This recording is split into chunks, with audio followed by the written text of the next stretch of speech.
the blue light comes up like this, after you must have long press it to reconfigure it. If you want to configure this system, is what you do. You long press here. After connecting it, you long press here.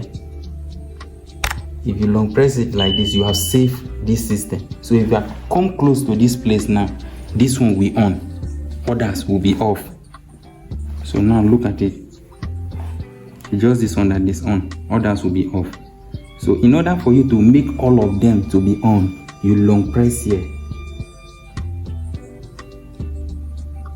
Now this one is on, you press again.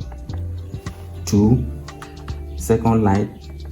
3, the next one is on. 4, 5, 6, 7, and so on until it gets to here. But since we are making use of 7, we are ending here. Now if you want to continue, if I press here, 8, if I press again,